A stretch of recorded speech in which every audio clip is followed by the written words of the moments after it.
So today we're going to read chapter 7, okay? So when we got to chapter 6, Jack and Annie were able to escape from the dungeon.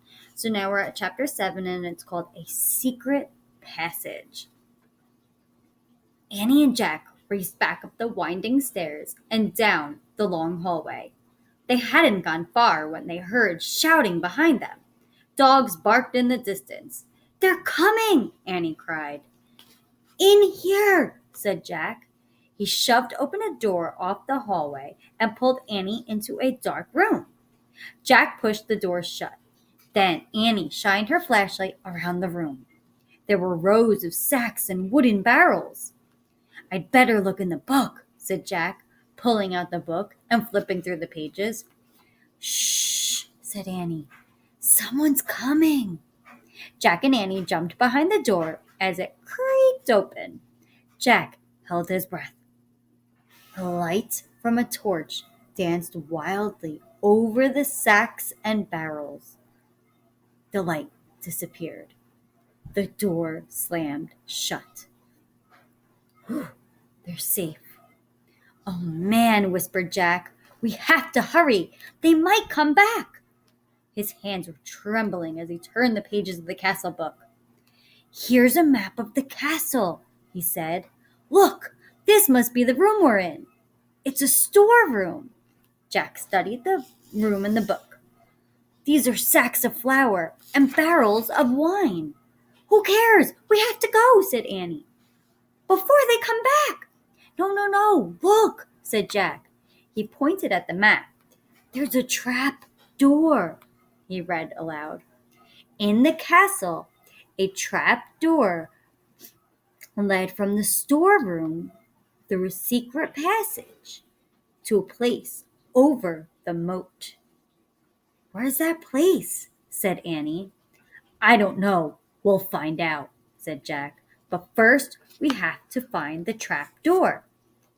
Jack looked at the picture carefully. Then he shined the flashlight around the room. The floor on the room was made of stones. The trapdoor in the picture was 5 stones from the door to the hallway. Jack shined the light on the floor and counted the stones out loud.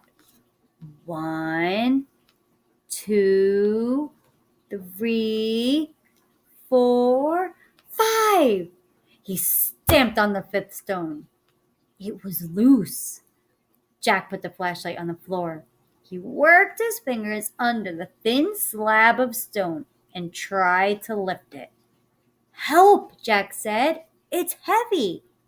Annie helped Jack lift the stone square out of its place. They were able to get there. They were able to open it. I wonder what's going to be there. Underneath was a small wooden door. Jack and Annie tugged on the rope handle of the door. The door fell open with a thunk. Jack picked up the flashlight and shined it down the hole. "There's a little ladder," he said. "Let's go." He clipped the flashlight onto his belt and felt his way down the small ladder. Annie followed. When they reached the bottom of the ladder, Jack shined the light around them. There was a tunnel. Jack crouched down and began moving through the damp, creepy tunnel. The flashlight dimly flickered across the stone walls. He shook the light. Were the batteries going dead? "Oh no, I think our light's dying," he said to Annie. "Hurry," she called from behind him. Jack went faster. His back hurt from crouching. The light got dimmer and dimmer. Jack was desperate to get out of the castle before the batteries died completely. Soon he reached another small wooden door. It was the door at the end of the tunnel. Jack unlatched the door and pushed it open. He poked his head outside.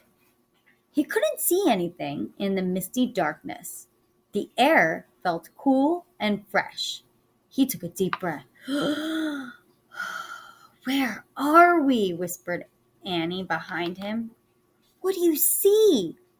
"Nothing, But I think we come to the outside of the castle, said Jack. I'll find out. Jack put the flashlight in his backpack. He put the backpack on his back. He stuck his hand out the door. He couldn't feel the ground. I'm going to have to get feet first, he said. Jack turned around in the small tunnel. He laid down on his stomach. He stuck one leg out of the door, then the other. Jack inched down bit by bit until he was hanging out the door, clinging to the ledge. This must be the area, he called to Annie. I can't touch the ground. Pull me up. Oh no. Annie reached for Jack's hand. I can't hold you, she said. Jack felt his fingers slipping. Then down he fell through the darkness. Splash! Oh no. Today we're going to write about what do you think is going to happen to Jack? He's in the moat. Or is a crocodile going to get him? Is he going to be able to get out? Are they going to get caught again? What's going to happen? Today we're also going to make Jack's backpack. We haven't made that yet. I can't wait to see what happens. I really hope Jack and Annie will be okay.